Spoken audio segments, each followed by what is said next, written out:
nih di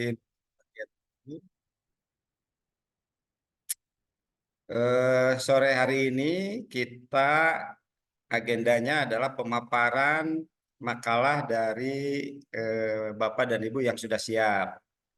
Yang pertama, yang kedua nanti dari saya menjelaskan mengenai eh, topik variabel yang ada di dalam makalah yang disajikan oleh Bapak dan Ibu nantinya. Di dalam daftar yang memang sudah siap untuk presentasi kali ini, yaitu adalah Bapak Salman yang pertama, yang kedua adalah Bapak Gaos, ya, yang kedua yang materinya juga sudah dikirimkan kepada kami. Ini adalah untuk latihan kita ya, untuk mencoba menyampaikan mengenai eh, persoalan atau hal-hal yang ditemui di lapangan atau di organisasi Bapak dan Ibu tempat bekerja. Oleh karena itu, kami persilahkan waktu kesempatan untuk Pak Salman di dalam penyajiannya atau pemaparannya. Silakan Pak Salman. Kurang lebih 10 menit lah.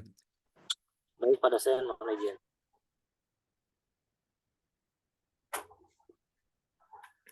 Materinya bisa di-share dulu mungkin. Oh, Saya share dulu pada saya ntar. udah bisa. Siap.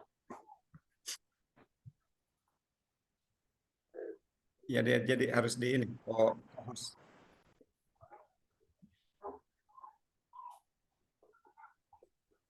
Saya bacakan saja pada saya. Nggak dipaparkan bisa dipaparkan sambil dibacakan nanti. Baik, Boleh, Bu? untuk makalah saya, Share screen. versi kerja sebagai dari PT Abdi Property untuk PT Liza Firenze dan PT Smindo. Diajukan untuk memenuhi salah satu tugas awal mahasiswa akselerasi disusun oleh Salman Sunanjar. Program Studi Manajemen Pariwisata Universitas ARS Bandung, ARS Bandung 2023. Bab 1 Pendahuluan. Latar belakang, keamanan serta keselamatan lingkungan merupakan kondisi kehidupan yang diharapkan oleh semua orang. Keamanan serta keselamatan sangat penting untuk dijaga karena dapat mendukung kesejahteraan dan perkembangan kehidupan yang baik, terlebih dalam lingkungan kerja. Keamanan dan keselamatan menjadi kondisi yang harus diutamakan karena melibatkan berbagai aspek yang akan berpengaruh terhadap perusahaan, karyawan, serta masyarakat. Aspek-aspek ini menjadi paling penting untuk dijaga karena cita perusahaan harus memiliki kemajuan. Para karyawan harus memiliki perlindungan dari berbagai hal buruk serta tanggung jawab sosial kemasyarakatan yang harus terpenuhi. Keamanan sebuah perusahaan menjadi fondasi utama untuk mendukung kemajuan perusahaan serta keberlangsungan produktivitas dalam perusahaan. Kondisi ini harus diprioritaskan karena akan menjadi dasar terbentuknya pertumbuhan dan ketahanan perusahaan yang kokoh, apalagi dengan perkembangan zaman yang semakin meningkat, terutama pada bidang sosial dan teknologi, menjadi kualitas keamanan pun harus ditingkatkan. Maka dari itu, sebuah perusahaan harus memiliki perangkat keamanan yang mumpuni, sehingga akan tercipta perusahaan serta lingkungan yang aman dan selamat. Adapun perangkat keamanan yang mumpuni ini dinamakan dengan security guard. Security guard Security guard merupakan sebuah profesi karena untuk bisa menjalani bidang ini diperlukan pelatihan keterampilan terlebih dahulu. Seperti dikatakan oleh Edisa Putra 2020 berbanding 154 bahwa profesi keamanan menuntut memiliki kesiapan fisik dan kompetensi kerja yang profesional sesuai dengan standar kompetensi kerja nasional Indonesia sektor jasa security. Sehingga dapat dikatakan bahwa security guard merupakan seorang yang profesional pada bidang keamanan yang bertugas untuk menjaga, melindungi, serta memantau kondisi keamanan. Oleh sebab itu, untuk menjalankan pemahaman dan keterampilan sebagai security guard, penulis memanfaatkan kemampuan diri dari pengalaman-pengalaman yang telah dimiliki sebelumnya. Pengalaman ini didapat dari pendidikan komponen cadangan TNI yang mana merupakan bagian dari profesi bidang ketahanan dan pertahanan negara. Selain itu juga dengan menjalani profesi sebagai security guard tentunya menambah pengalaman lebih bagi penulis. Sehingga dalam makalah ini akan dipaparkan mengenai profesi security guard serta pengalaman kerja yang telah didapat oleh penulis. Rumusan masalah: 1. Bagaimana gambaran umum profesi security guard? 2. Di mana penulis menjalankan profesi sebagai security guard? 3. Bagaimana pengalaman yang penulis dapatkan selama menjadi security guard? Tujuan: 1. Menjelaskan gambaran umum profesi security guard. 2. Menjelaskan tempat penulis menjalankan profesi sebagai security guard. 3. Menjelaskan pengalaman yang penulis dapatkan selama menjadi security guard. Manfaat: 1. Bagi penulis. Adapun manfaat dari penulisan makalah ini yaitu dapat mendokumentasikan pengalaman penulis secara tertulis yang mana dapat menjadi sebuah kenangan untuk kehidupan di masa yang akan datang.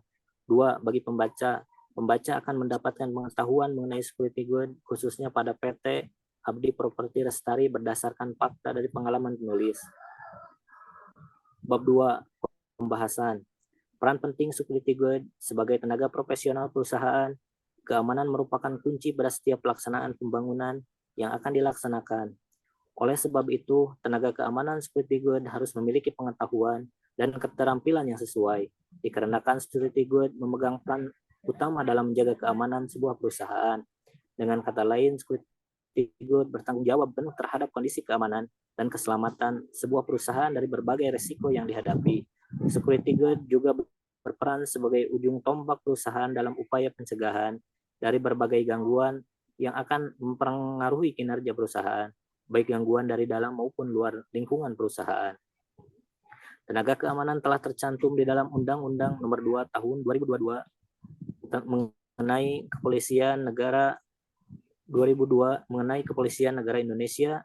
Pasal 3C yaitu tenaga satuan keamanan merupakan mitra kepolisian atau dalam bahasa lain disebut fungsi kepolisian terbatas. Dengan adanya undang-undang tersebut, maka sebagai tenaga keamanan, security guard tidak semata-mata dapat dilakukan oleh siapa saja, melainkan oleh orang-orang yang mampu dan siap untuk mengemban amanah besar dan menjaga keamanan dan keselamatan berbagai aspek. Oleh karena itu, berikut beberapa yang penting security guard yang merupakan tenaga keamanan profesional sebuah perusahaan. Menjaga keamanan aset perusahaan. Aset perusahaan merupakan segala hal penting yang dimiliki oleh sebuah perusahaan. Beberapa di antaranya yaitu aset fisik dan non-fisik, serta sumber daya manusia. Penjagaan keamanannya dapat dilakukan dengan mengawasi pintu masuk dan keluar perusahaan, memonitor area menggunakan sistem keamanan, serta melakukan patroli secara berkala. Mencegah terjadinya kejahatan dan ancaman. Dengan adanya security guard, tentunya dapat memberikan pencegahan terhadap berbagai risiko keamanan sebuah perusahaan. Memantau keadaan darurat. Seorang security guard dilatih dan diberi pemahaman untuk dapat tanggap dalam respon berbagai keadaan darurat, seperti kecelakaan, kebakaran, dan situasi krisis lainnya. Memantau teknologi keamanan. Security guard bertanggung jawab memantau sistem keamanan seperti kamera pengawas, memastikan bahwa teknologi tersebut berfungsi sebagai mestinya. Memeriksa identifikasi. Security guard dapat melakukan pemeriksaan identifikasi pada orang-orang yang memasuki suatu wilayah. Memastikan bahwa hanya orang yang berwenang yang diizinkan masuk. Menangani konflik. Mereka dapat memediasi konflik kecil atau mengatasi situasi yang dapat mengancam keamanan. Menggunakan keterampilan komunikasi dan penanganan konflik, bekerja sama dengan pihak berwenang. Security guard dapat bekerja sama dengan pihak kepolisian, tentara, atau penegak hukum untuk memastikan penanganan yang tepat terhadap situasi yang serius. Tempat atau lokasi kerja. Penulis merupakan salah satu anggota dari perusahaan terbatas. Perusahaan ternama, mohon izin, Abdi Properti Lestari. Perusahaan ini bergerak dalam bidang pengelolaan gedung, penyediaan jasa pekerja, jasa kebersihan, keamanan. Sistem perusahaan ini berlokasi di Jakarta, akan tetapi penulis ditempatkannya di Kota Garut. Kemudian bangunan gedung yang sedang menjadi proyek merupakan gedung untuk perusahaan ternama Piazza Firenze. Nama perusahaan ini menggunakan bahasa Italia yang berarti bangunan berkebudayaan. Mungkin saja proyek yang sedang dibangun juga akan digunakan sebagai gedung kebudayaan Italia yang berada di Kota Garut. Selanjutnya, penyediaan tenaga kerja. Proyek dalam pembangunan gedung ini berasal dari perusahaan terbatas, PT Spinindo. Perusahaan ini adalah badan usaha berpengalaman yang mengerjakan proyek nasional. Pusat perusahaan ini berlokasi di Jakarta. Pengalaman kerja sebagai security guard. Pengalaman kerja menjadi suatu hal yang sangat penting dalam menjalankan suatu usaha lain. Apabila memiliki pengalaman kerja, maka tugas baru yang dibebankan dapat dikerjakan dengan lebih baik. Sebagaimana yang dikatakan dalam pepatah bahwa pengalaman adalah guru terbaik. Pengalaman bekerja merupakan modal utama seorang untuk terjun dalam bidang tertentu. Adapun menurut Kamus Besar Bahasa Indonesia, pengalaman kerja diartikan sebagai suatu berkegiatan atau proses yang pernah dialami oleh seseorang ketika mencari nafkah untuk memenuhi kebutuhan hidupnya. Adapun beberapa pengalaman kerja yang didapat oleh penulis diantaranya meningkatkan kedisiplinan kerja melalui penjadwalan yang dibuat oleh perusahaan, mampu menjalankan patroli sesuai teknis yang benar, melakukan pemantauan dan menegakkan keamanan yang sesuai aturan, mampu bertanggung jawab untuk merespon masyarakat yang bekerja sama, mampu berinteraksi dengan pekerja dari perusahaan lain yang berbeda, meningkatkan keterampilan dan pengawasan dan penanganan situasi mendesak, meningkatkan kesadaran bahwa keamanan dan keselamatan bekerja itu sangat penting. Bab 3, penutup kesimpulan. Keamanan dan keselamatan harus senantiasa dijaga baik dalam lingkungan skala kecil maupun besar, apalagi dalam sebuah perusahaan.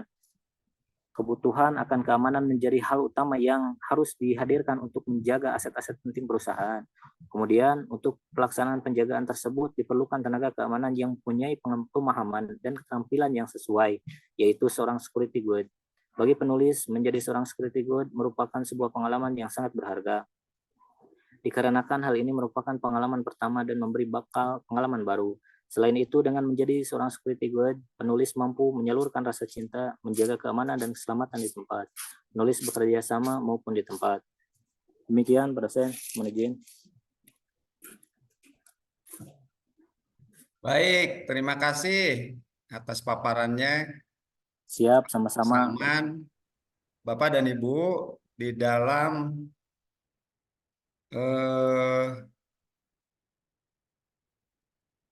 penyajian ini tujuannya adalah kita ingin berbagi mengenai pengalaman dan curah pikiran yang berkaitan dengan dinamika organisasi di tempat kerja Bapak dan Ibu. Tadi yang disampaikan oleh Pak Salman tentang dinamika keamanan atau security guard itu di tempatnya Pak Salman. Siap, Pak dosen. Itu dari latar belakang dan perspektif yang Pak Salman sajikan. Nah, selanjutnya saya ingin minta tanggapan, kemudian apresiasi, koreksi atau apapun juga lah dari respon dari Bapak dan Ibu yang berkaitan dengan apa yang dipaparkan oleh Pak Salman. Kami persilakan Bapak dan Ibu.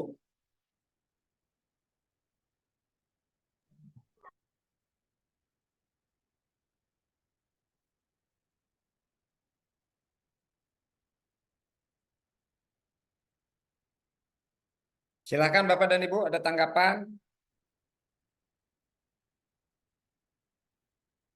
Ada pertanyaan atau hal apapun juga yang disampaikan sebagai sebuah apresiasi kepada teman-teman yang sudah menyajikan ya paparannya. Silakan Bapak dan Ibu.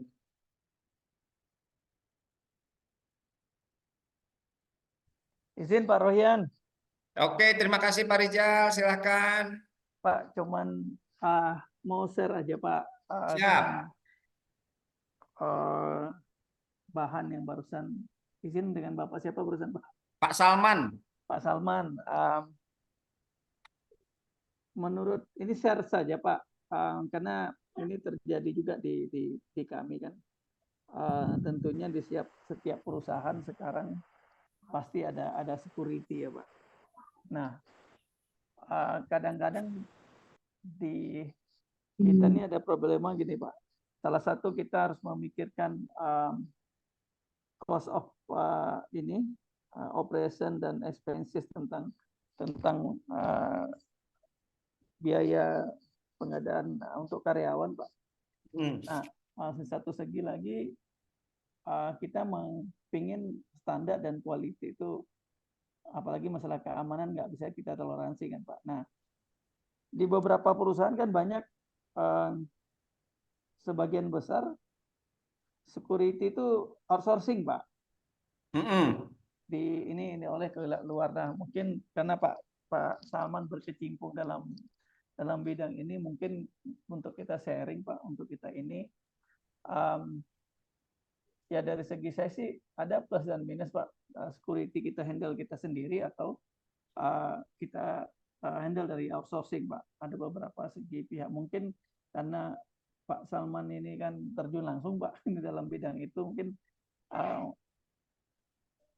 pernah tahu atau bisa share sama kita untuk berbagi di sini antara security yang under perusahaan itu langsung atau security yang kita ambil atau kita kerjasama dengan vendor pihak kedua dan pihak ketiga secara outsourcing, itu kelebihan dan kekurangannya seperti apa itu. Itu saja Pak Rian, terima kasih.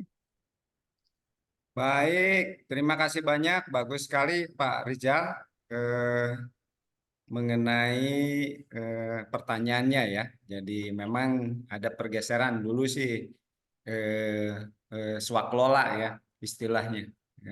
Di beberapa organisasi sekarang ada kecenderungan untuk menggunakan kebijakan outsourcing, ada plus minus. Pak Salman barangkali itu mohon penjelasannya atau berbagi informasinya apa plus minus antara penanganan bidang pengamanan itu yang swakelola gitu di internal dengan outsourcing. Silakan Pak Salman. Terima kasih Pak dosen, terima kasih Pak Rijal, mohon izin menjawab. Berhubung saya di bidang pengalaman baru berjalan 4-5 bulan, 5 bulanan, mohon izin. Untuk kemudian untuk bahasa di kami untuk security ini ada yang organik, mungkin organik langsung ditunjuk sama perusahaan. Dan kemudian untuk sekarang saya di pihak ketiga, jadi di pihak yayasan, mohon izin. Jadi untuk enaknya yang saya alamin sekarang, inginnya menjadi security organik karena mungkin memiliki penghasilan yang diinginkan, maksudnya sesuai dengan UMR atau UMK di daerah tersebut. Kalau yang saya alamin sekarang karena perusahaannya di Jakarta, kemudian saya ditugaskannya di Garut, jadinya sekarang saya mendapatkan UMK Garut. Mohon izin.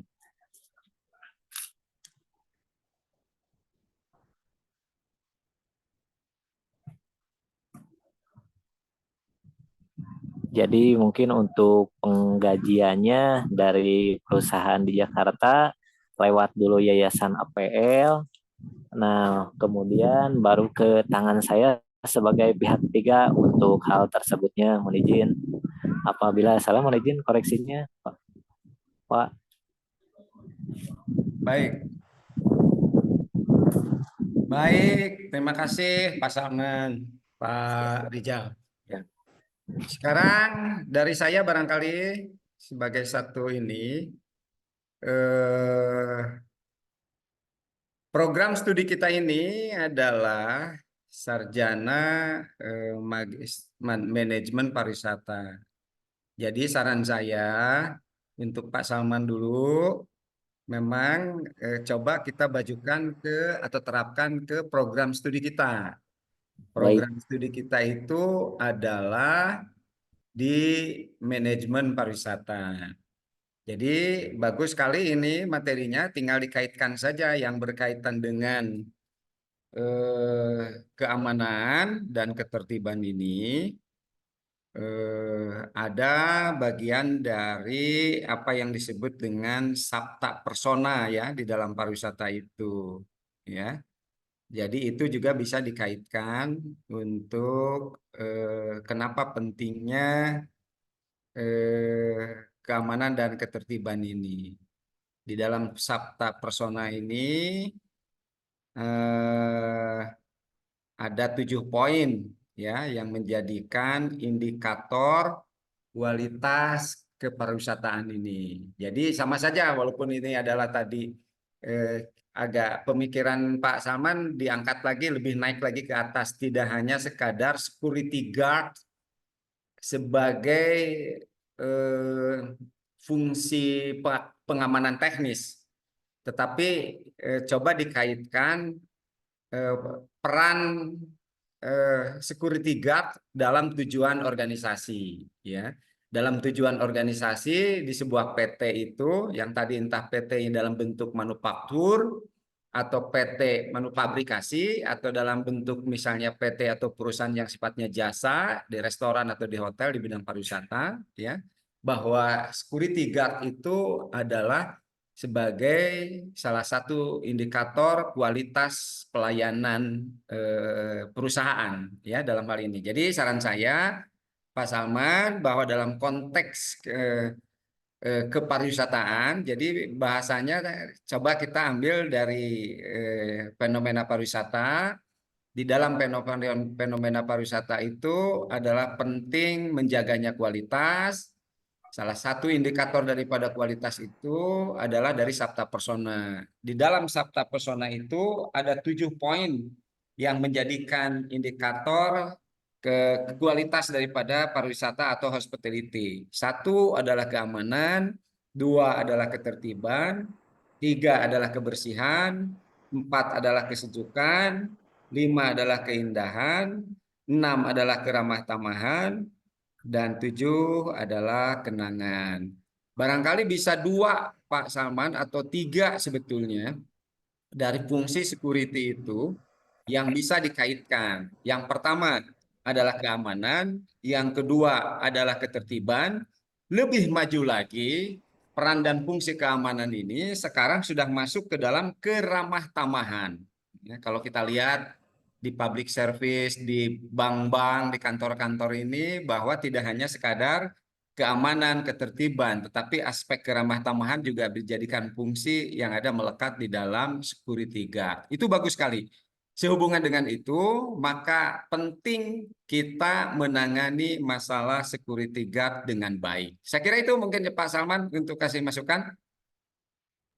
Terima kasih Pak Rasen Jakumolo. Siap laksana. Berikutnya adalah dalam konteks hospitality atau pariwisata, Pak Rijal, bahwa keamanan itu, ketertiban itu, dan keramah tamahan itu sangat penting dan kuat posisi di hotel, di hospitality atau di dalam pariwisata, kegiatan pariwisata. Jadi bagaimana kita bisa menjamin tamu atau pelanggan kita ini adalah dengan aman, dengan tertib dan puas. Jadi indikator yang 7 sampai dia punya kesan, kenangan bahwa setelah datang di hotel kita, di restoran kita, atau di destinasi kita adalah merasa teringat untuk bisa kembali ke untuk datang kembali. Jadi itu yang menjadikan prinsip di dalam hospitality. Oleh karena itu, teori-teori hospitality dulu kita ini, masalah services itu ditangani oleh organisasi internal, yaitu yang disebut dengan swaklola. Dalam konteks untuk memberikan kontrol pelayanan yang baik. Namun belakangan ada kecenderungan pola bisnis model itu di beberapa hotel atau restoran, justru bagian daripada services itu diambil oleh pihak yang ketiga. Ya ini sebetulnya tergantung daripada manajemen bisnis jasa hospitality, apakah itu di-handle sendiri atau tidak. Jadi akhirnya fungsi dan peran pelayanan dalam konteks keamanan dan ketertiban itu diambil oleh pihak vendor atau pihak ketiga. Nah, disinilah barangkali Pak Rijal menjadikan suatu PR buat kita. Menurut pengalaman Pak Rijal bagaimana nih, gitu kan? Atau saya juga ada, atau bapak-bapak juga ada pengalamannya. Bahwa sebetulnya parkir, security itu yang memang harus melekat dengan core bisnisnya hotel. Jadi tidak ada lagi pungutan, tidak ada lagi charge, malah dia bagian daripada first impression pada saat tamu datang ke hotel kita. Begitu nanti ini dilimpahkan kepada pihak ketiga, yaitu tadi dari kalau hanya ngelihat dari sisi bisnis, bahwa memang akan lebih ringan ya di-handle oleh pihak lain dan itu menjadikan sumber atau revenue stream atau sumber pendapatan lain. Tetapi dilihat dari aspek pelayanan itu menjadikan kajian telahan kita ya mengenai fenomena atau dinamika yang seperti itu. Jadi plus minusnya ada di kita barangkali Pak Rizal ya. Jadi eh, eh, sebetulnya itu bukan menjadikan revenue center kalau di hotel itu bukan menjadi mayor ya, bukan jadi revenue yang mayor, departemen yang mayor untuk bisa mendapatkan revenue, tetapi dia adalah sebagai minor untuk penunjang daripada pelayanan. Nah, ini sekarang sudah banyak hospitality ini pelayanan ini sudah banyak bergeser karena kepentingan bisnis model atau bisnis praktis ya yang ada di dunia hospitality atau di dunia pariwisata. Begitu Pak Rizal. Jadi plus minusnya gitu ya. Dari sisi ini kita tidak handle karyawan yang ada di dalam swakelola gitu kan, pihak yang lain. Tapi dari sisi servicesnya ya itu tidak di bawah kontrol daripada bisnis utamanya. Saya kira itu Pak Salman yang berkaitan dengan kegiatan-kegiatan minor yang sekarang ini sudah dilimpahkan kepada pihak yang ketiga. Ya, itu merupakan satu ya dinamika yang terjadi di dalam model bisnis di hotel atau di jasa pelayanan ini. Barangkali itu Pak Rizal, ada komen? Thank you Pak. Ya, Pak Salman. Pak Rizal, ya gitu Pak Rizal ya. Iya, iya. Aduh. Cuman sharing aja Pak. Memang Ya. kalau saya dapat tangkap apa yang Bapak bicarakan, Bapak utarakan bahwa security kan saya rasa perlu beradaptasi ya Pak. Beradaptasi dengan tipikal bisnis, tipikal perusahaan yang ditempatkan gitu. Contohnya Pak, yang saya rasakan itu mungkin ada tanggapan dari teman-teman ini, kita sharing aja Pak. Seperti kalau security di pabrik misalnya Pak ya, dengan security di kita di dunia pariwisata ini, menurut saya servicesnya itu agak beda Pak. Karena ini pengalaman saya pernah ya kita pernah dapat tanggapan lah, ditegur sama tamu bahwa polisi kita terlalu security kita terlalu kaku kayak militer begitu. Karena mungkin bekalnya mereka kan melalui itu ya Pak, melalui pendidikan itu ya. Tapi ketika mereka sudah terjun ke bisnis, menurut saya langkah baiknya kita tuh beradaptasi dengan tipikal bisnis itu sendiri Pak. Kalau masuk ke hotel kita nggak bisa bukan nggak bisa, ada orang yang suka, tapi ada orang yang kita harus ikut dengan misalnya greeting, salam hotel itu sendiri, tidak harus mengangkat tangan ke kepala menghormat begitu contohnya Pak. Nah kalau kita lihat lagi contoh lah Pak, kalau kita bilang brand pun nggak apa-apa, kita belajar kayak di bank sekarang Pak, security itu sudah jauh berbeda dengan security yang kita tahu sebelumnya Pak. Bank pun lebih canggih Pak, lebih ramah, pintu kita buka lebih canggih, mohon maaf, dari bellboy di sebagian hotel menurut saya Pak. Dan pengetahuan mereka juga cukup tinggi, bukan hanya tahu tentang keamanan. Security di bank itu kalau kita mau istilahnya ada beberapa, saya ngerasa berapa puluh form di sana dia hafal gitu loh Pak. Mengarahkan kita dengan baik, bertingkah laku bukan seperti security tapi seperti orang yang di dunia kita perhotelan ini servicesnya Pak. Padahal tapi fungsi utamanya tetap seorang security yang harus berwaspada dengan keamanan, cekatan yang seperti itu Pak. Itu mungkin ya kita contoh polisi lah Pak ya. Di beberapa daerah kan ada polisi pariwisata sekarang Pak. Bajunya beda. Mungkin dengan itu mereka itu dibekali ilmu yang mungkin ya Pak, saya nggak tahu dalamnya yang beda, yang pengetahuannya lebih ke pariwisata gitu Pak, terutama ke services Pak. Itu aja Pak, terima kasih Pak Salman, Pak Ryan, waktu dan tanggapannya. Terima kasih. Terima kasih. Sama-sama Pak Rizal, jazakumullah barokallah. Ya. Jadi itu Pak Rizal, memang yang perlu kita jadi pemikiran ekosistem bisnis jasa pelayanan itu memang beda dengan karakteristik bisnis yang lain, ya. Trading, manufaktur, begitu ya Pak Rizal. Nah, dulu bahwa seluruh support di dalam core bisnis hotel dihandle sendiri, yaitu di swakelola, semua udah bergabung, sehingga ekosistemnya menyatu menjadi standar hotelier gitu kan. Nah, jadi sekarang model bisnis itu bergeser. Jadi yang sifatnya support itu dihandle oleh outsourcing. Salah satunya adalah, ya beberapanya adalah, satu parkir, kedua security, ketiga laundry, keempat transportasi, kelima bahkan di housekeeping aja sudah mulai ada beberapa yang outsourcing. Nah, implikasinya yaitu tadi ke services yang diharapkan sebagai core bisnis kita. Nah, ini memang jadi menarik juga ini untuk didiskusikan. Pertama adalah para pengambil kebijakan bisnis model.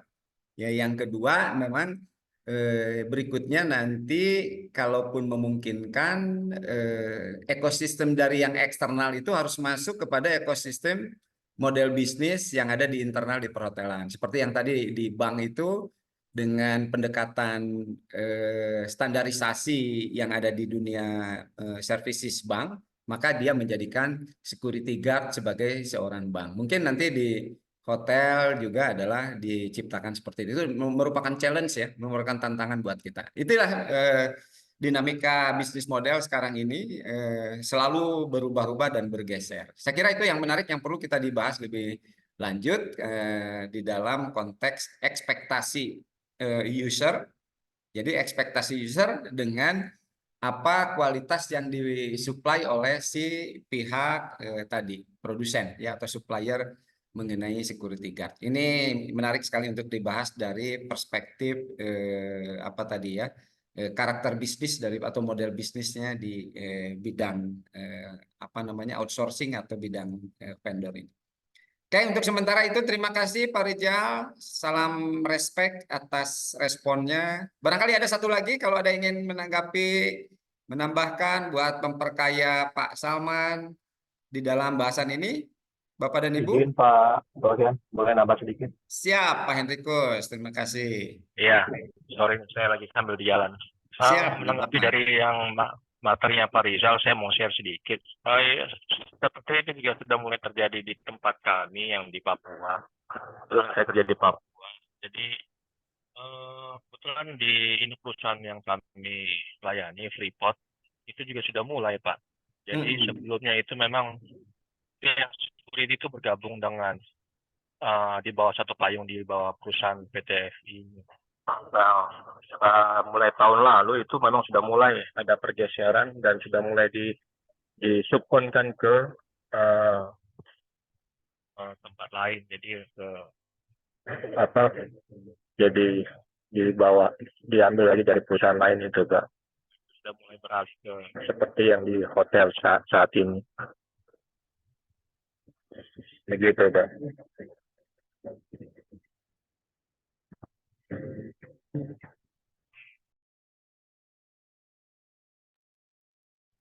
Halo, sorry Pak. Earphone-nya nih mati-mati. Iya, ya Pak Henry. Iya Pak, sorry ini mati-mati. Jadi saya ulangin Pak. Jadi selama sudah mulai tahun lalu itu pergeseran dari induk perusahaan PT Freeport itu security itu memang sudah mulai juga di outsourcingkan Pak untuk Freeportnya. Jadi sudah mulai ada pergeseran tanggung jawaban security itu dari karyawan Freeport security-nya ke outsourcing sudah mulai berubah seperti yang di hotel Pak. Ya, mungkin ya itu sudah dinamika kebutuhan. Iya. Iya. Memang sudah dinamika, mungkin ke depan juga nanti akan beberapa sebagai supporting departemen ya ke dalam main bisnisnya akan di refer kepada pihak ketiga. Namun tadi seperti apa yang disampaikan oleh Pak Rijal, ada eksesnya gitu kan, ada implikasinya bahwa ciri khas daripada eh, perusahaan pelayanan yang dimiliki oleh kita tidak ingin eh, menurun ya, bahkan harusnya memiliki satu apa namanya, bukan hanya tadi dari sisi security guard-nya saja, maka dari sisi services tadi keramah tamahan ya, memberikan satu peningkatan terhadap bisnis utamanya di bidang pelayanan jasa ya. Kalau Freeport mungkin ya lebih seperti ini karena manufaktur ya, dan itu sifatnya seperti industri ya, memang cara praktis pihak ketiga yang lebih memungkinkan untuk bisa menangani seperti itu. Ini dinamika model bisnis yang akan berkembang dari waktu ke waktu. Terima kasih Pak Henry atas Pak Hendrikus atas responnya atau tanggapannya. Baik, Masuk. sementara itu dulu Bapak sesi yang pertama, yang berikutnya adalah sesi yang kedua, Pak Gaos. Adakah Pak Gaos di sini? Selamat sore, Pak Ya, selamat Wayan. sore, silakan Pak Gaos. Oke, terima kasih Pak. Assalamualaikum warahmatullahi wabarakatuh. Langsung Waalaikumsalam. menyampaikan Pak ini. Siap, Bapak. siap langsung Pak. Oke, saya share screen dulu ya Pak. Siap.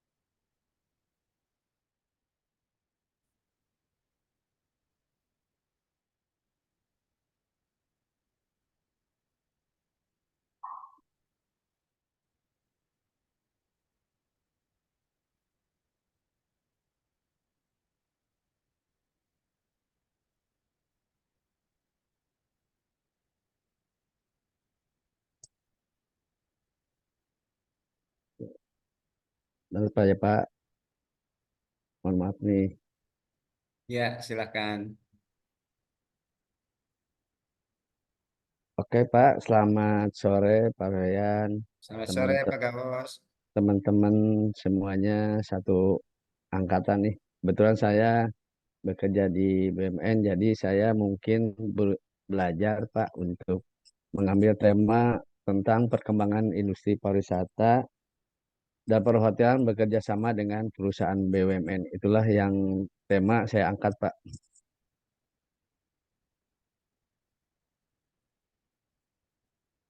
Nah, pendahuluan bahwa latar belakang industri perhotelan sangat berkaitan dengan sektor pariwisata karena industri perhotelan saat ini sangat mendukung kemajuan sektor pariwisata. Pariwisata merupakan rangkaian peristiwa yang berkaitan dengan perjalanan untuk berlibur, para pelancong, juga turisme. Sementara Indonesia Perhotelan dapat mencakup bidang usaha lain seperti restoran, laundry, agen perjalanan, maupun transportasi yang memiliki ciri adanya unsur jasa atau pelayanan yang tidak dapat dipisahkan dari produk yang dijalani usaha.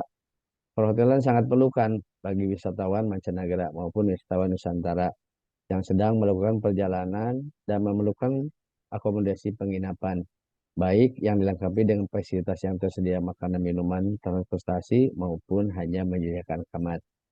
Sedangkan hotel merupakan suatu usaha industri ataupun jasa yang dikelola secara komersial. Kemajuan bisnis perhotelan dan pariwisata di Indonesia terjadi karena adanya beberapa faktor antara lain jumlah kunjungan wisatawan nasional maupun mancanegara. Tingkat hunian kamar rata-rata, lama tamu menginap, jumlah kamar yang terjual, serta perkembangan jumlah hotel itu sendiri.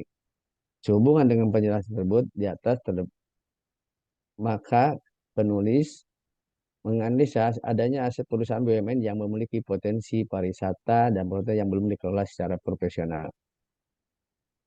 Next, rumusan masalah. Yang pertama yaitu cara kerjasama mengelola aset BUMN yang berpotensi bisnis pariwisata perhotelan. Dan yang kedua adalah sistem yang ada di. Nah, yang ketiga itu tujuan. Tujuannya adalah yang berkembangnya industri pariwisata dan perhotelan Yang kedua, bertambahnya kompetitor di bidang industri, pariwisata dan perhotelan. Yang ketiga, adanya pengelolaan bisnis di bidang industri pariwisata dan perhotelan yang dikelola secara profesional.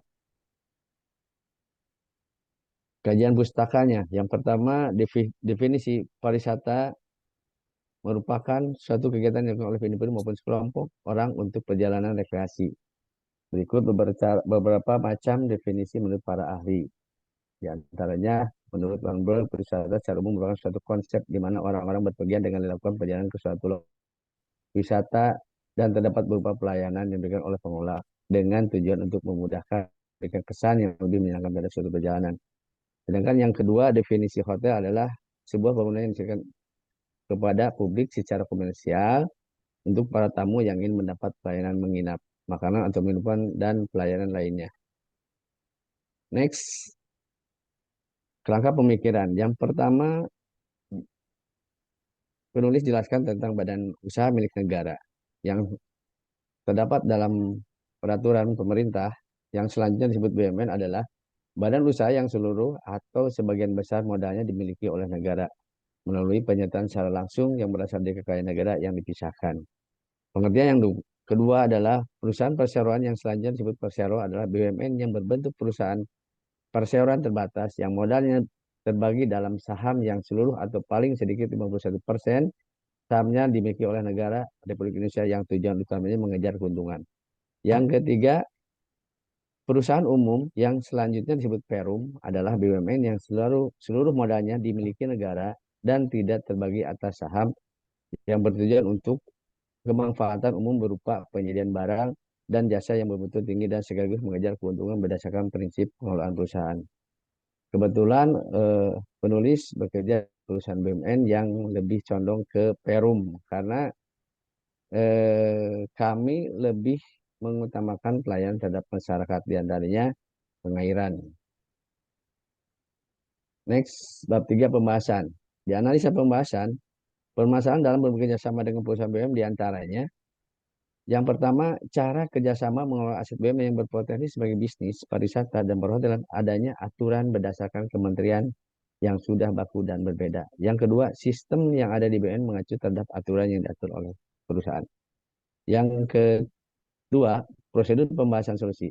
Adapun langkah-langkah yang perlu dilakukan untuk kerjasama di antaranya, yang pertama, mengumpulkan data-data terkait perusahaan BUMN yang memiliki aset pariwisata dan perhotelan yang secara kita ketahui mungkin untuk secara umum yang biasanya ada bisnis pariwisata perhotelan, adanya lahan-lahan yang berpotensi untuk wisata, di antaranya pertanian, terus bendungan, terus adanya pengairan, adanya apa namanya kebun teh. Nah, itu biasanya kita bisa dikelolakan untuk menjadi wisata. Poin yang kedua adalah mengajukan permohonan kerjasama. Bisa kita melalui email ataupun kita datang secara langsung kepada perusahaan BUMN tersebut. Yang ketiga adalah menyiapkan draft kontrak kerjasama. Kesimpulan, pariwisata merupakan suatu kegiatan yang dilakukan oleh individu maupun sekelompok orang untuk perjalanan rekreasi. Berikut beberapa macam definisi menurut para ahli yang telah disebutkan di awal. Nah, permasalahan dalam kerjasama dengan perusahaan BUMN di antara yaitu tadi cara mengelola satu BUMN, berpotensi sebagai bisnis pariwisata perhotelan, adanya aturan berdasarkan yang berlaku. Adapun langkah-langkah yang perlu dilakukan untuk kerjasama di antara yang tadi perlu disampaikan, mengumpulkan data terkait perusahaan BUMN, mengajukan permohonan kerjasama, menyiapkan daftar kontak kerjasama. Kesimpulan, implikasinya adalah adapun langkah-langkah yang perlu dilakukan untuk kerjasama di antara yang tadi Pak, kita mengumpulkan data-data perusahaan BUMN yang memiliki aset perusahaan pariwisata dan perhotelan. Yang kedua, mengajukan permohonan kerjasama bisa email ataupun walk-in. Yang ketiga, menyiapkan draft kontrak kerjasama. Demikian Pak yang bisa saya sampaikan. Mohon maaf banyak banget kekurangan. Terima kasih. Assalamualaikum warahmatullahi wabarakatuh. Waalaikumsalam warahmatullahi wabarakatuh. Terima kasih Pak Gaos atas pemaparannya dan inisiasinya ya. Sangat semangat sekali Pak Gaos menyerahkannya itu nomor satu nih Ya, makalahnya ya, disampaikan ke kita Pak Gawas. ya. Jadi sangat semangat sekali. Terima kasih Pak Gawas. Bapak dan Ibu untuk memberikan saling berbagi, silahkan tanggapannya dari apa yang disampaikan oleh Pak Gaos ya, semata-mata untuk terjadinya proses pembelajaran buat Pak Gaos dan buat kita juga semua. Silakan Bapak dan Ibu.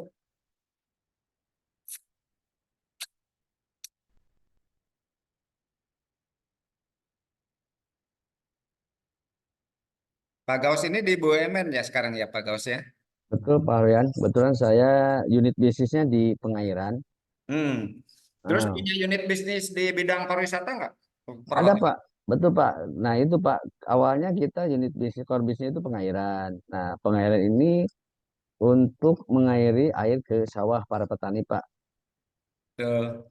Kebetulan wilayah saya itu dari mulai Kerawang, mulai Purwakarta, Kerawang, Bekasi, sampai ke arah Subang, Indramayu Pak, Hmm. untuk irigasinya.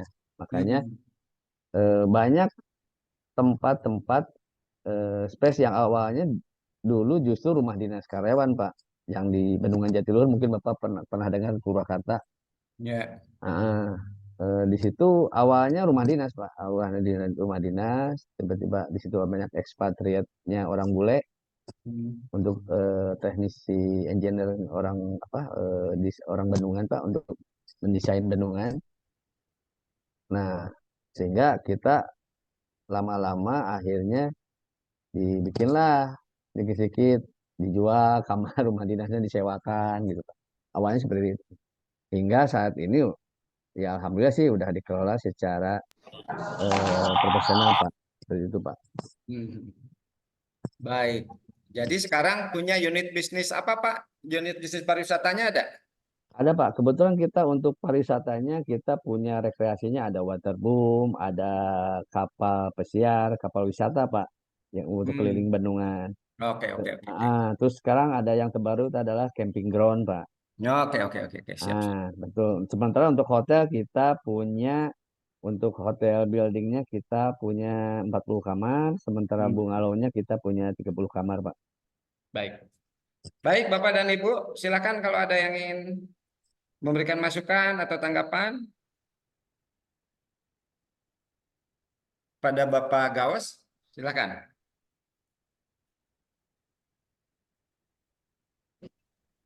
Selamat sore, Pak Royan. Selamat sore, Pak Rendi. Apa kabar, Pak Rendi? Alhamdulillah sehat, Pak Royan. Makasih. Bali aman, Bali? Bali aman, Pak. Alhamdulillah. Silakan, silakan, Pak Rendi. Pak Gaos, Assalamualaikum. Salam Pak Randy, salam kenal Pak. Salam kenal, Pak. Pak, izin nih saya tertarik nih dengan makalah Bapak nih, Pak. Kebetulan saya juga masih awam tentang hubungan BUMN dengan industri-industri pariwisata, khususnya perhotelan ya, Pak. Karena kebetulan saya di perhotelan, Pak Gaos. Ya. Nah, yang saya dengar ini sekarang kebetulan ada, kalau sebelumnya kan ada beberapa BUMN yang memang sudah memiliki hotel ya Pak, seperti Ina, Garuda itu punya Betul, Grand Ina, terus ada Patra Jasa under Pertamina gitu ya Pak. betul, Nah, Pak. sekarang ini yang menarik adalah ada satu operator bernama HIG Pak, Hotel Indonesia Group, yang saya dengar-dengar ini udah mulai mengambil alih daripada hotel-hotel yang sebelumnya dimiliki oleh atau dikelola oleh para BUMN tersebut. Nah, itu seperti apa ya Pak supaya saya dapat maksudnya lebih lebih jelas aja pengetahuan saya mengenai itu Pak. Apakah HIG ini pun under maksudnya di bawah langsung naungan pemerintah, masuknya juga masih BUMN atau seperti apa gitu Pak. Terima kasih Pak Gawas. Izin. Ya. Baik Pak Randy Prapanca, terima kasih atas arahannya. Mungkin yang saya ketahui tentang HIG ini memang kebetulan kita di kantor kami di Permisa 2 memang kita meng-hire HIG Pak, kebetulan Pak. Nah, tapi tetap dari segi struktur BUMN kita tetap menghadirkan positionalnya general manager Pak. Jadi seolah general manager ada dua Pak, ada dari pihak HIG, ada kita. Hanya secara operation kita berbagi Pak. Mungkin HIG ini lebih ke operasionalnya, pelayanan, dan si GM kita ini yang dari holding kami itu lebih ke sistem administrasi dan keuangannya Pak. Itu yang membedakan antara HIG dengan holding kami itu. Nah, sementara dari segi aturan, makanya saya angkat tema ini karena disitulah yang berbenturan Pak di situ. Karena berbenturan antara eh, bisnis yang harus dikelola secara profesional sehingga masih berbenturan dengan aturan yang ada di BUMN. Sehingga dampaknya lebih ke pelayanan sih Pak. Terus apa namanya pelayanan, terus ke percepatan pelayanan, terus ke fasilitas. Mungkin terus terang Pak, di kami juga memang HIG ini memang informasinya ya sinergi BUMN Pak. Jadi saya rasa meskipun dari tim HIG ini Pak sebetulnya banyak bongkar muat Pak. Bukan muat, bongkar pasang tim Pak. Jadi selama berdirinya kerjasama dengan HIG ini kita kurang lebih hampir mau 3 tahun itu hampir hampir 3 kali ganti GM dan timnya Pak. Jadi memang menurut saya sih kurang efektif Pak. Kalau mau ya memang lepas-lepas aja jadi unit bisnis anak perusahaan lah Pak. Dikelola langsung full oleh vendor misalkan supaya apa lebih profesional. Terima kasih Pak Randy Prapanca, itu mungkin yang bisa saya sampaikan. Terima kasih. Baik, terima kasih Pak Gaos. Makasih Pak Randy, Pak Gaos, gitu. Bagus, menarik ini sebetulnya. Saya yakin juga apa yang disampaikan oleh Pak Randy, ya dan Pak Gaos ini bisa lebih lebih mendalam lagi sebetulnya ya. Tetapi kita coba nanti ini sekadar eh, fenomena lah di dalam BUMN yang muncul dalam konteks bisnis eh, hospitality gitu. Nanti ada beberapa juga. Mungkin dari Betul Pak. teman-teman ada juga pertanyaan atau hal apa lagi yang mungkin disampaikan. Saya juga nanti ada beberapa hal yang ingin disampaikan dengan Pak Gaus. Silakan Bapak dan Ibu.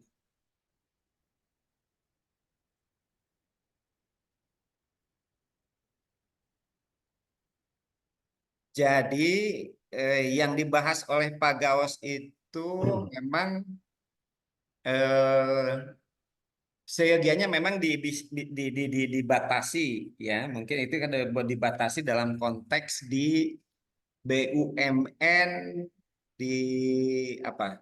BUMN di eh, skup nasional atau skup OTDA gitu Pak. Lebih ke OTA mungkin ya Pak. Nah, Karena OTDA-nya OTDA 2 ya. betul Ya, OTDA Pak. 2. Jadi kebetulan wilayah kami memang secara peraturan pemerintah memang sekarang lagi pengembangan wilayah Pak. Kebetulan kami asalnya kan wilayah kami itu hanya ada di Purwakarta, terus divisi-divisinya itu ada di Subang, ada di Hmm. Bekasi, terus ada di Purwakarta kantor pusatnya, dan di Jakarta kantor bumi. Kebetulan di tahun 2023 kemarin itu kami sudah mengembangkan wilayah, Pak. Wilayahnya kami menambah hingga Lampung, Banten, sama ini Pak, Sumedang, Pak. Bendungan Hmm. Jati Gede, Pak. Hmm. Betul. Jadi memang perluasan wilayah. Makanya dari segi bisnis pariwisata perhotelan sangat sangat potensial, Pak.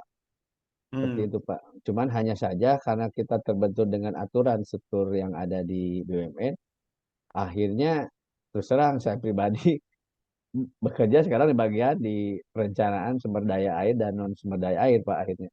Sementara Hmm. pariwisata perhotelan kami itu dipegang oleh orang-orang yang memang orang-orang teknik Pak, bukan orang hotel Pak, seperti itu.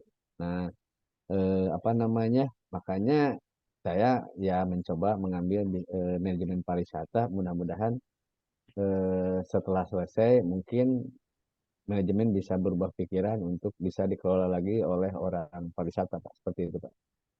Tapi yang teknik itu orang internal, Pak. Orang Betul BUMN. Pak, BUMN Pak, internal kami Pak, betul karyawan seperti Oh, itu sama saya sama. iya, iya, iya, iya. Oh, jadi ada berapa divisi, Pak, di BUMN, Pak? Kalau di Butan saya kan BUMN di Perum Jasa Tirta 2 ya Pak. Di divisinya kita ada 8 Pak. Hmm. Betul. Jadi memang tugas kami itu prioritasnya tetap Pak mengelola air, sumber daya air sih Pak. Hmm. Ya, posisi Bapak di dalam jabatan atau yang sekarang diemban itu sesuatu yang sifatnya memang jabatan sementara lah ya kan. Betul Yang Pak, betul. kemungkinan besok lusa bisa berubah kan gitu kan. Itu Betul Pak, satu ya. Tapi betul yang Pak. kita bahas sekarang yang kita bahas yang saya tangkap posisi BUMN itu adalah sebagai organisasi bentukan yang profit oriented ya, yang Betul, dimiliki oleh pemerintah, Sekyu, Pemda barangkali ya, gitu. betul Pak, betul Nah, sekali Pak. yang kedua ada divisi, salah satu divisi yaitu adalah di dalam hospitality, hotel atau pariwisata, gitu kan? Kalau saya lihat, ya. Betul Pak. Tapi di dalam penanganan Betul hotel Pak. dan pariwisata ini, kalau saya tangkap, itu tidak dengan pihak lain kan ditangani oleh tim kita juga dari BUMN. Begitu nggak, Pak? Betul Pak. Jadi Nah, memang kita nggak melepas 100%. ya berarti berarti sebetulnya divisi bisnis hotel atau pariwisata itu masih tetap ditangani swakelola oleh BUMN. Begitu ya, Pak? Betul Pak. Tapi Nah, secara aset mungkin milik kita Pak, milik kami, milik PUPR. iya betul, tapi yang ini dalam konteks BUMN lah ini, dalam konteks badan Betul, usaha itu milik betul Pak. pemerintah kan negara. Itu Betul. artinya bahwa di handle-nya bukan ditangani oleh pihak ketiga nggak Pak? Nggak. Kita ada di lepas Pak, pihak ketiga di antaranya itu HIG tadi, yang tadi Pak HIG sama ada outsourcing kita ngelipat Oh, penerbangan gitu di Pak. dalam wilayah Bapak itu ada juga divisi, ada juga unit-unit yang dihandle oleh pihak ketiga. Salah satunya Ada tadi HIG. ya untuk bisnis pariwisata perhotelan kita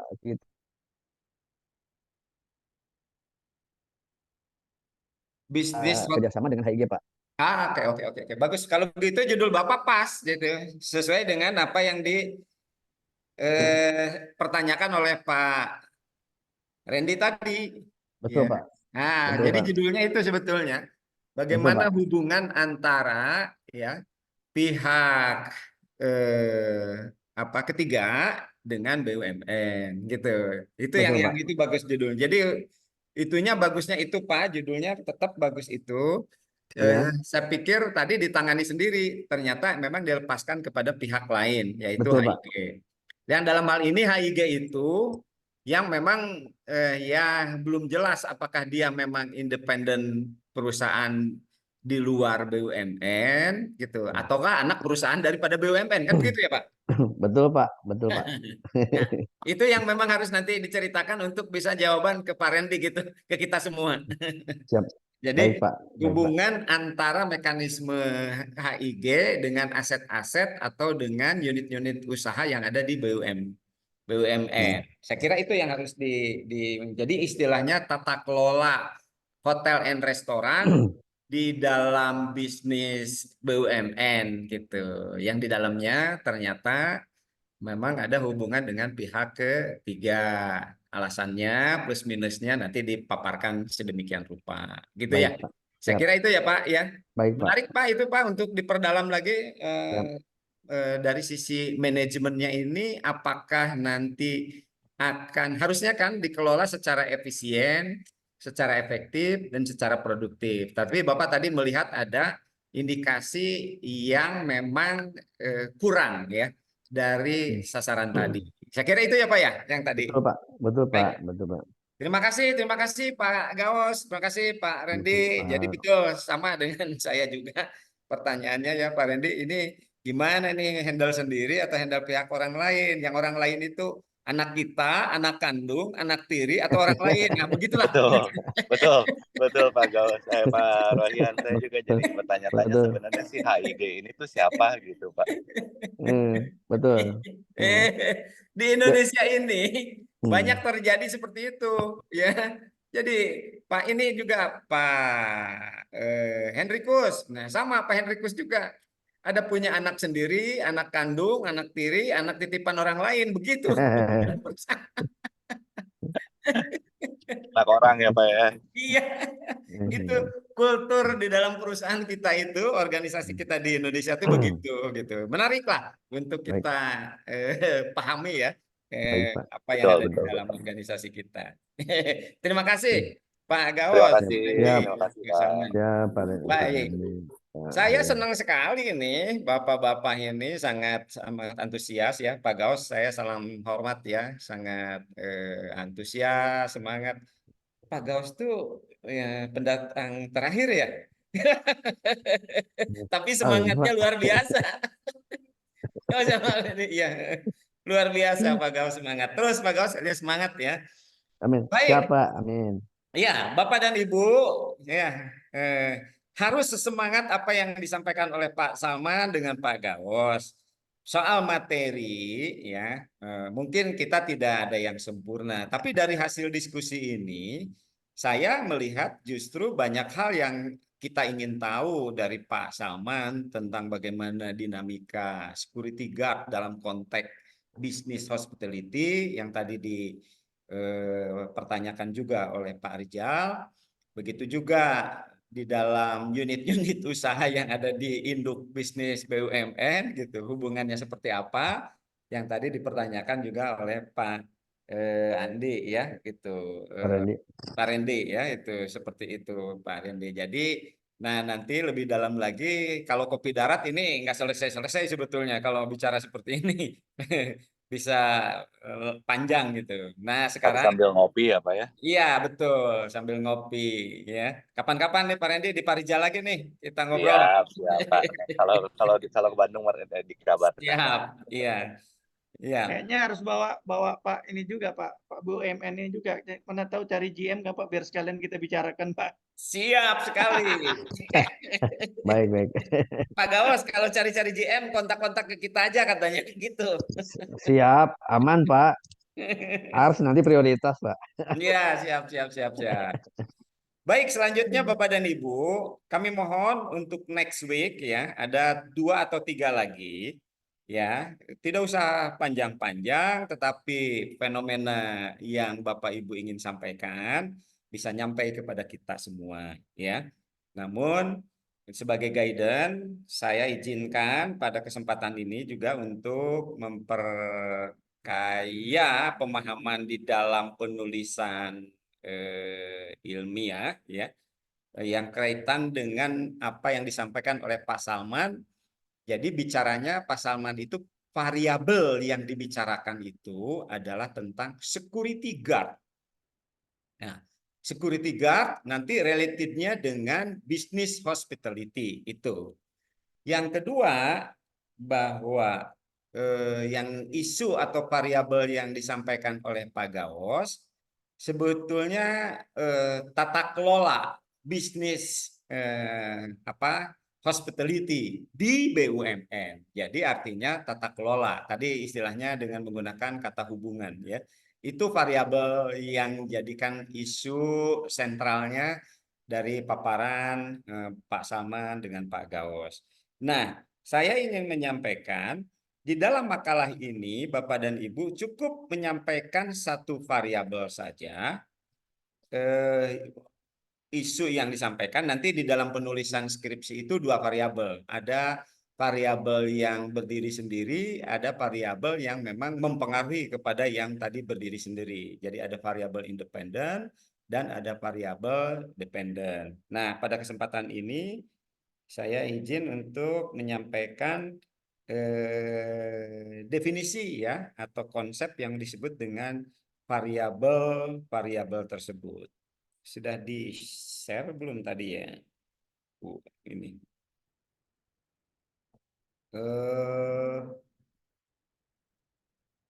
Saya coba dengan Ibu. Ya, oke. Variabel penelitian. Nah, ini ya. Variabel penelitian atau yang disebut dengan variabelnya aja dulu atau sebagai variabel masalah. Saya buka ini share-nya dulu. Nah, share screen. Nah, ini Bapak dan Ibu. Nanti Bapak dan Ibu di dalam membuat satu makalah dulu, satu variabel saja. Jadi variabel masalahnya apa? Variabel masalah artinya masalah itu variabel permasalahan yang menjadikan keprihatinan penulis yang ingin disampaikan di floor, yang ingin disampaikan di kelas, gitu. Permasalahan tentang security guard, permasalahan tentang tata kelola bisnis hospitality di BUMN, ya gitu. Itu yang menjadi variabel masalahnya. Nah, cukup itu jadi judulnya ya yang menjadikan di dalam judul itu bisa ditangkap satu variabel yang ingin diusung oleh Bapak dan Ibu. Ya. Pengertian variabel itu dari beberapa teori banyak Bapak dan Ibu boleh lihat variabel itu apa dari Google, dari internet. Ya. Tetapi intinya bahwa variabel itu sebagai sesuatu apapun juga, baik itu yang sifatnya tangible maupun yang sifatnya intangible. Baik yang sifatnya konkret, kebendaan yang nampak bisa diraba oleh kita maupun yang sifatnya konsep sebagai sebuah imajinasi dalam sebuah konsep, ya. Jadi sesuatu yang akan menjadi objek pengamatan, yang akan menjadikan objek penelitian, yang akan dijadikan objek pembicaraan dalam makalah ini, ya. Yang akan dijadikan objek pembicaraan di dalam makalah ini, yang akan dijadikan objek permasalahan di dalam penelitian dan seterusnya. Tapi dalam latihan kita ini jadikan makalah ya sebagai bahan diskusi kita. Dan sering variabel ini yang diteliti ini memiliki ukuran nilai-nilai ya. Nanti security guard baik, buruk, efektif, efisien, plus minus ya. Seperti apa yang disampaikan oleh Pak Rizal tadi, dihandle sendiri gimana, pakai pihak ketiga bagaimana. Begitu juga penanganan bisnis hospitality di BUMN, plus minus, efektif, efisien, produktif. Nah, variabel-variabel itu memiliki parameter ukuran yang bisa kita ukur. Banyak, sedikit, panjang, pendek, efektif, efisien, untung, rugi, berat, ringan, dan seterusnya.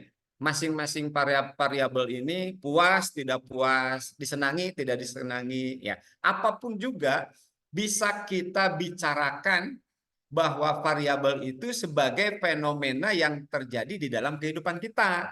Baik yang berbicara tadi benda konkret maupun yang berbicara misalnya dengan yang sifatnya konsep. Seperti tadi tata kelola usaha hospitality di BUMN. Nah, itu seperti itu. Itu yang disebut dengan variabel. Jadi untuk makalah yang akan datang, seyogianya memang kita berusaha untuk mengerucutkan apa sih isu masalahnya di dalam variabel itu. Ya, variabel itu ada 5 sebetulnya jenisnya ini. Ada variabel independen, ada variabel dependen, ada variabel moderating, ada variabel intervening penghubung, ada variabel pengontrol. Nah, ini yang terjadi di dalam dinamika persoalan di sosial masyarakat ini. Ya, ada variabel-variabelnya seperti itu. Bapak dan Ibu, mohon dikesampingkan dulu variabel ketiga, keempat, kelima, karena ini mungkin akan dipakai di dalam penelitian. Tetapi di dalam makalah ini, kita akan bahas mengenai variabel independen dan variabel dependen. Nah, sementara di dalam dua variabel ini untuk makalah ini juga cukup satu saja, yaitu variabel independen, variabel yang berdiri sendiri, ya. Variabel independen, variabel bebas, yaitu variabel yang merupakan yang mempengaruhi kepada variabel yang lain. Dia bebas dibuat dirinya sendiri, tapi mempengaruhi kepada pihak lain. Nah, ini yang disebut dengan variabel independen atau variabel bebas. Ya, yang menjadi sebab atau berubahnya suatu variabel lain atau variabel dependen, ya. Jadi independen tuh mandiri, bebas, tapi mempengaruhi kepada orang lain, ya. Tapi yang dependen adalah dipengaruhi ketergantungan kepada variabel yang lain atau variabel independen.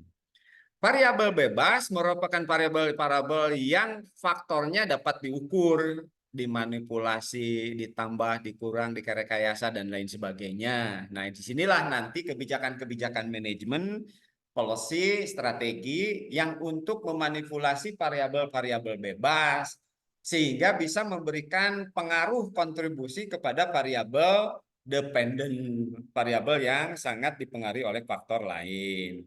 Nah, yang dipilih oleh tadi hasil ya yang dipilih oleh para penulis apa yang akan dimunculkannya. Variabel independen biasa juga disebut sebagai variabel prediktor, variabel stimulus atau variabel eksogen, ya. Nah, ini satu jenis atau konsep yang disebut dengan variabel independen. Nah, ini yang mempengaruhi kepada pihak yang lain. Yang kedua, nanti saya berikan contoh setelah ini yang kedua. Yang kedua, variabel dependen, variabel yang sangat tergantung kepada faktor-faktor yang lain, ya. Nah, biasanya variabel dependen ini variabel yang menjadikan ukuran parameter, ya, di dalam sebuah organisasi. Ya, di dalam sebuah organisasi ini variabel dependen ini sebagai indikator keberhasilan, sebagai KPI, ya, sebagai alat ukur indikator keberhasilan organisasi, tata kelola, kepemimpinan, bisnis, dan lain sebagainya, ya. Misalnya contoh, ya, volume bisnis, untung, kemudian kepuasan, kemudian kinerja, kemudian produktif. Ini adalah memang menjadikan indikator bahwa organisasi atau manajemen ini sukses atau tidak sukses. Yang si independen ini banyak dipengaruhi oleh faktor-faktor yang lain yang disebut dengan faktor independen. Jadi variabel tergantung ini adalah variabel yang dipengaruhi oleh faktor lain akibat adanya variabel bebas yang kesana kemari, ya. Nah, di era zaman sekarang ini, ya, variabel bebas ini dimunculkan oleh adanya kreativitas, inovasi, sehingga muncul adanya kebaharuan-kebaharuan variabel-variabel bebas ini yang mempengaruhi kepada variabel independen, ya. Seperti contohnya OTE, ya, misalnya online travel agent, ya. Kemudian tadi pihak ketiga yang masuk misalnya kayak Traveloka, ya.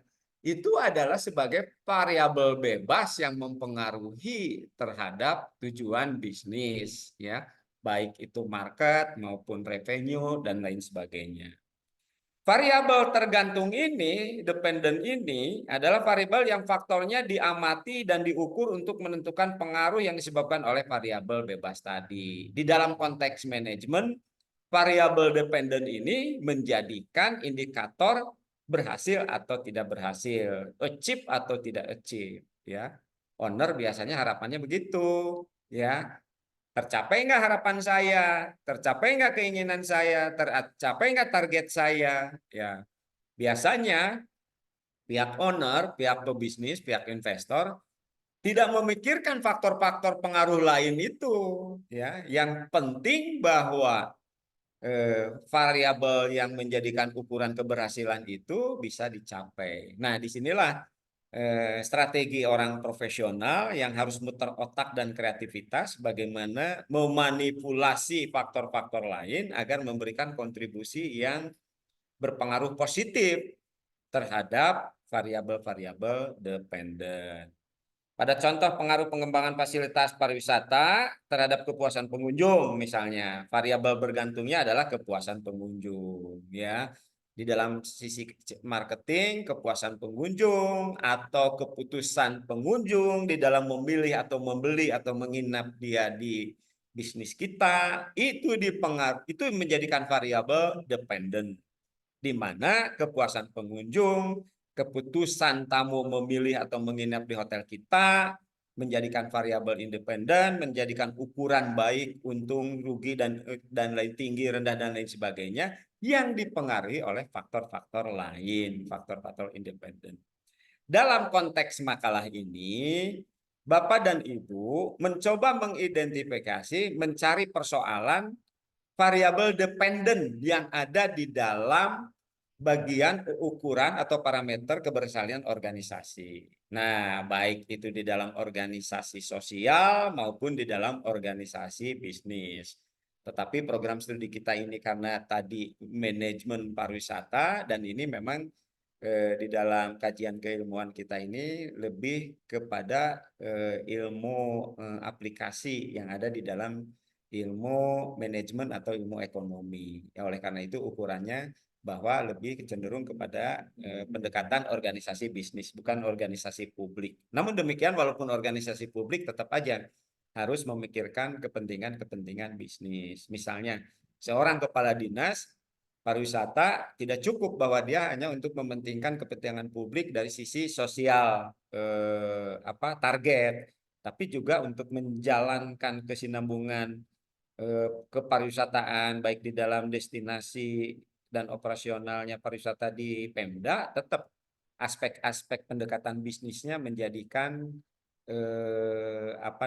ukuran untuk mempermudah keberlanjutan di dalam tata kelola kepariwisataan itu. Jadi tidak terlepas sebetulnya dalam dunia sosial, organisasi sosial dalam organisasi bisnis, indikator dimensi sosial maupun dimensi bisnis tetap harus menjadikan keharmonisan, karena tidak bisa berdiri sendiri, ya, tidak bisa bisnis hanya orientasi untuk mencari untung semata tanpa memikirkan lingkungan dan ekses-ekses sosial. Begitu juga di dalam organisasi sosial tidak bisa memikirkan lepas dari memikirkan unsur-unsur bisnisnya, karena sustainability, keberlangsungan daripada sebuah organisasi juga adalah diperlukan dari kacamata keberhasilan bisnis. Sementara itu Bapak dan Ibu, jadi dalam kaitan ini saya ingin menjelaskan tentang variabel. Kesimpulannya, variabel itu segala sesuatu yang menjadikan pengamatan Bapak dan Ibu, baik yang sifatnya tangible, konkret, maupun yang sifatnya intangible, menjadikan perhatian Bapak dan Ibu. Di dalam variabel itu ada ada ornamen-ornamennya, ada sub-sub indikatornya yang menjadikan ukuran baik, buruk, tinggi, rendah, dan lain sebagainya. Nah, itu yang diamati oleh Bapak dan Ibu sebagai suatu persoalan dinamika di dalam sebuah organisasi. Mudah-mudahan ini bisa bermanfaat dan bisa dipahami oleh Bapak dan Ibu. Kalau tidak, boleh dipersilahkan untuk menyampaikan pertanyaan. Demikian untuk sementara dari saya. 5 variabel tadi, hanya 2 variabel saja yang menjadikan perhatian kita. Bapak dan Ibu untuk penguatannya boleh dicari dari literatur yang lain mengenai dependen dan independen, ya. Harus terus berulang-ulang, karena kalau tidak suka lepas atau suka terbalik, ya. Sehingga konsep berpikirnya tidak selaras dengan apa yang isu yang akan dibicarakan di dalam problem statement yang Bapak dan Ibu ingin sampaikan.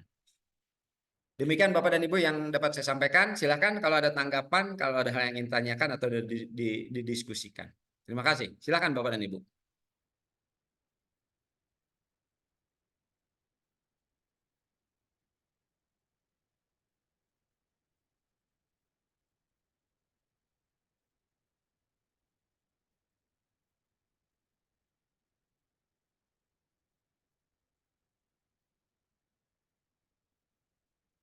Baik, kalau tidak ada, berarti Bapak dan Ibu sudah cukup memahami, ya. Oleh karena itu, nanti di dalam grup kami minta list yang untuk presentasi berikutnya di minggu yang akan datang, ya. Kemudian makalahnya boleh di-share ke Bu Nadela nanti, ya, untuk kita bahas dan inventarisasi mengenai siapa yang sudah siap untuk presentasi di minggu yang akan datang.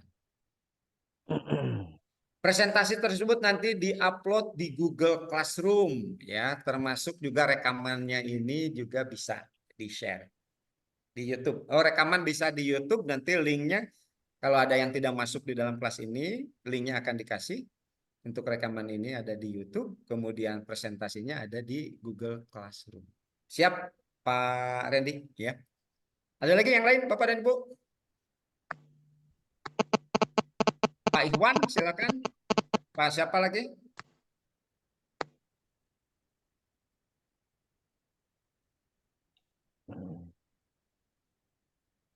Pak Gawas, ada yang ingin sampaikan? Eh, sedikit Pak, mungkin tadi untuk yang lebih pasnya lagi mungkin temanya atau judulnya dirubah ya Kak, berarti jadi tata kelola bisnis hospitality Di di BUMN. perusahaan di BUMN nih Pak. Oke, Siap. siap. Betul Pas sekali. tuh. Bagus Itu sekali. lebih tepat sasaran nih Pak. Ya, nanti bisa Baik, menjawab Pak. pertanyaannya Pak Randy. Pak Randy. Siap, baik Pak. Siap Pak. Baik Pak. Oke, Terima oke. kasih Pak Rian. Baik, makasih Pak Gawas. Ada lagi yang lain?